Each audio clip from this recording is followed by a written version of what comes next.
নমস্কার বন্ধুরা, আজকে আমি ঘরে থাকা মাত্র কয়েকটা উপকরণে যেমন চাল, আলু, ডিম এইসব দিয়ে দুর্দান্ত স্বাদের একটা রেসিপি শেয়ার করব।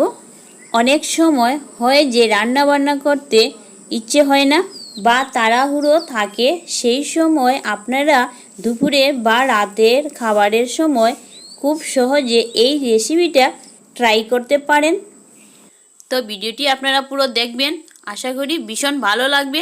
তাহলে চলুন কাজে লেগে পড়ি। নাস্তাটা বানানোর জন্য পাত্রের মধ্যে এই বাটি দিয়ে 2 বাটি চাল নিয়ে নিচ্ছি আমি।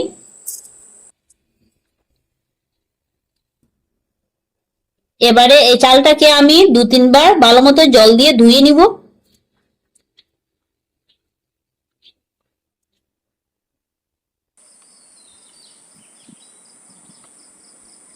চালটাকে আমি ভালো মতো জল দিয়ে ধুয়ে নিয়েছি, এবার এটাকে রেখে দিব। তারপর আগে থেকে সেদ্ধ করে নেওয়া 4টি ডিম, 2টো আলু আর আলুটাকে আমি টুকরো করে নিয়েছি। এবারে ডিমটাকে আমি ছুরির সাহায্যে ফুটো করে নিচ্ছি।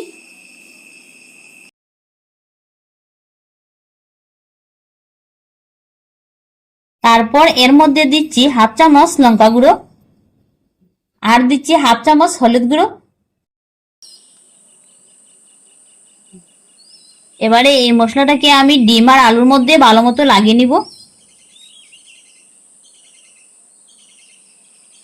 তো মশলাটা আমি ভালো মতো লাগিয়ে নিয়েছি, এবারে উনুনটা ধরিয়ে নিব। কড়াইয়ের মধ্যে সাদা তেল দিয়ে দিচ্ছি পরিমাণ মতো।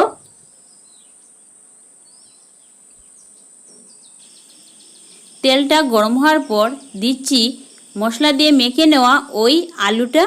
প্রথমে আমি আলুটা হালকা ভেজে নিব, তারপর ডিমগুলো ভেজে নিব। তো আলুটা ভেজে নিয়েছি, এবারে নামিয়ে নিব। এখন এই তেলের মধ্যে ডিমটাও ভেজে নিব। তো ডিমটাও ভেজে নেওয়া হয়ে গেল, নামিয়ে নিব।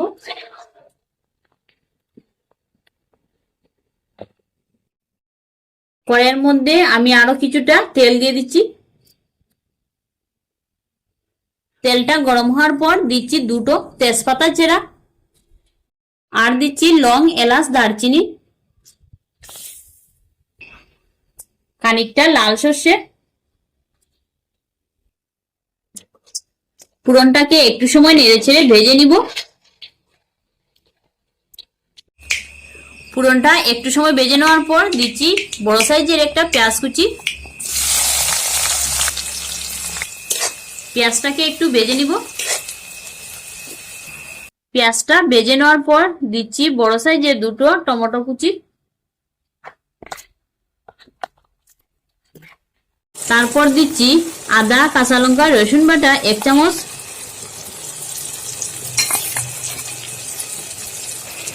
কাশ্মীরি লঙ্কা গুঁড়ো 1 চামচ, 1/2 চামচ হলুদ গুঁড়ো,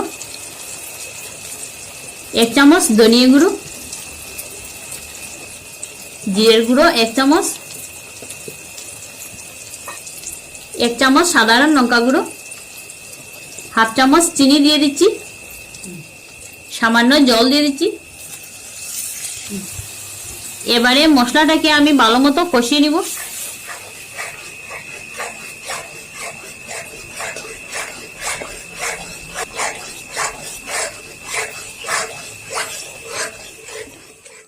মশলাটা কষিয়ে নেওয়ার পর আগে থেকে ধুয়ে রাখা যে চালটা সেটা দিয়ে দিচ্ছি। মশলাটা ভালো মতো চালের সাথে মিশিয়ে নিব।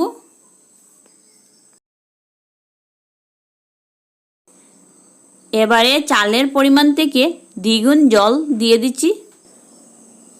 ভেজে নেওয়া ওই আলুটা এখন দিয়ে দিচ্ছি।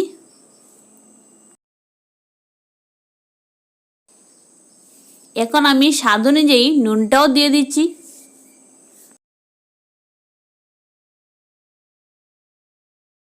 চাপা দিয়ে রেখে দিচ্ছি 10 মিনিটের জন্য। তো 10 মিনিট পর এখন আমি চাপাটা সরিয়ে নিব। তো দেখুন জলটা পুরো শুকিয়ে গিয়েছে। ভেজে নেওয়া ডিমগুলো এবারে দিয়ে দিচ্ছি। হাফ চামচ গরম মশলা দিয়ে দিচ্ছি।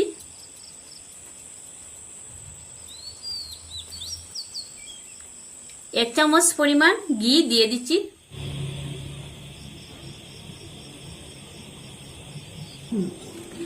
একটুখানি নেড়ে চেড়ে নিচ্ছি।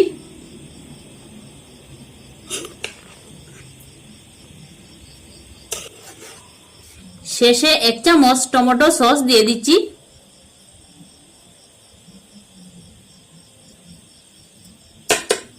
চাপা দিয়ে রেখে দিচ্ছি আরো 2 মিনিটের জন্য। 2 মিনিট পর আমি চাপাটা সরিয়ে নিব। তো এটা সম্পূর্ণ তৈরি হয়ে গেল। এবারে আমি অন্য পাত্রে নামিয়ে নিব। তো নামিয়ে নিলাম। আর দেখুন কত সুন্দর লাগছে দেখতে। পরিবেশন করে নেওয়ার জন্য কিন্তু একদম রেডি।